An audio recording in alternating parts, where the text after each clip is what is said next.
Welcome to the official herb chopping demo, or if you're me, the herb chopping tempo. I'm going to start out by pointing out this horrible mess of a thing I've got over here. This is my chopped parsley. Now, I chopped it with a dull knife, so you can really see the chlorophyll that's come out on this white chopping board. And it's a good thing I have lots of white cutting boards so that I can at least do a good demo here. This is my very bad chopping example. Don't do this. You don't want gross wet herbs like this. It'll start to smell kind of like lawn clippings. Is it doesn't smell good. It doesn't smell like parsley. Just don't do it. Now, moving on to chopping with a very, very dull knife. This is a garden knife that I use. So it gets used on really crap dirt and for digging up weeds. So it was never sharp to begin with, but now it's really not sharp. So I was attempting to chop this earlier, and it was like not happening at all. As far as these are drier, I did wrap these in a towel to get the more of the excess moisture off, and so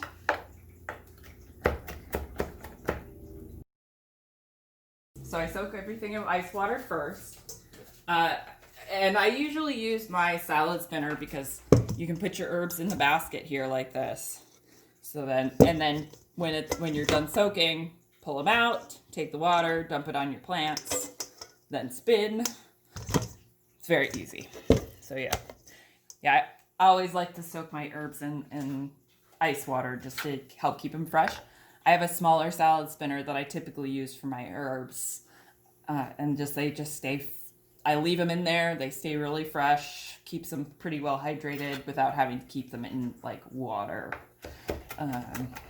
Although that is kind of the best way to keep basil, but we can get into that later.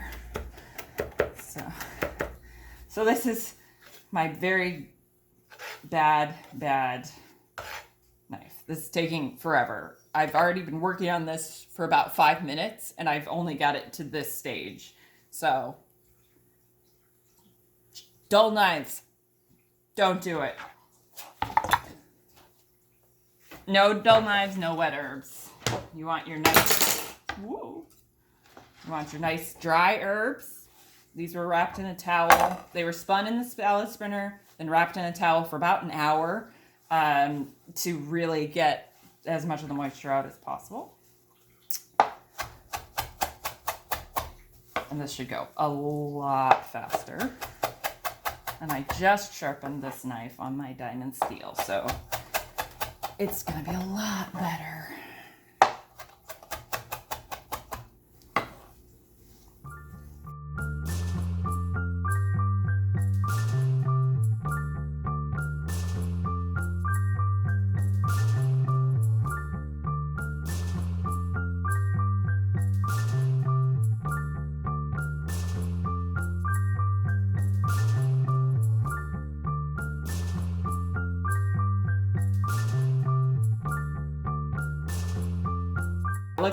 Look how much faster I'm able to get this chopped down to a pretty small size.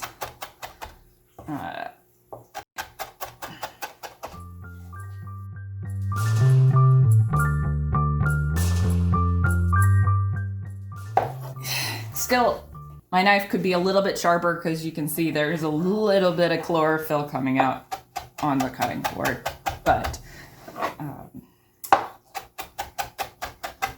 big difference between a good sharp knife. You're not, your nice, kind of makes more confetti. You could use it as confetti. It flips. So there's that. So this, yeah, So, ta-da! Much better, right?